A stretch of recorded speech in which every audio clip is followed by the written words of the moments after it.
லோக்சபா தேர்தலுக்கான மின்னணு ஓட்டுப்பதிவு இயந்திரங்களை சரிபார்க்கும் பணி தமிழகம் முழுவதும் தீவிரமடைந்துள்ளன.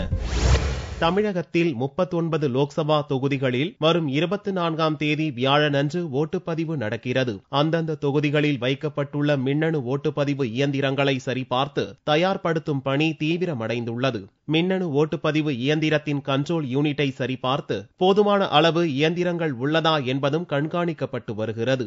விழுப்புரத்தில் வைக்கப்பட்டுள்ள ஓட்டுப்பதிவு இயந்திரங்களை மாவட்ட கலெக்டர் சம்பத், பொது பார்வையாளர் ரான்பீர் உள்ளிட்டோர் நேரில் பார்வையிட்டனர். ஓட்டுப்பதிவு இயந்திரங்கள் மட்டுமின்றி அனைத்து ஓட்டுப்பதிவு மையங்களிலும் ஆய்வு நடந்து வருகிறது. ஓட்டுப்பதிவு நாளன்று தடையில்லா மின்சாரம் வழங்கப்பட வேண்டும் என்று தேர்தல் அதிகாரி பிரவீன்குமார் தமிழக அரசுக்கு கடிதம் எழுதியுள்ளார். அதன் அடிப்படையில் மின்சாரம், குடிநீர் மற்றும் கழிவுநீர் மற்றும் பார்வையாளர்கள், பத்திரிகையாளர்களுக்கு வசதிகள் உள்ளிட்ட அனைத்தையும் தேர்தல் அதிகாரிகள் ஆய்வு செய்து வருகின்றனர். வாக்காளர்களுக்கான வசதிகள் மற்றும் கூட்டத்தை கட்டுப்படுத்த பாதுகாப்பு தடுப்புகள் அமைக்கும் பணி உள்ளிட்ட அனைத்துவித ஏற்பாடுகளும் ஆய்வு செய்யப்படுகின்றன.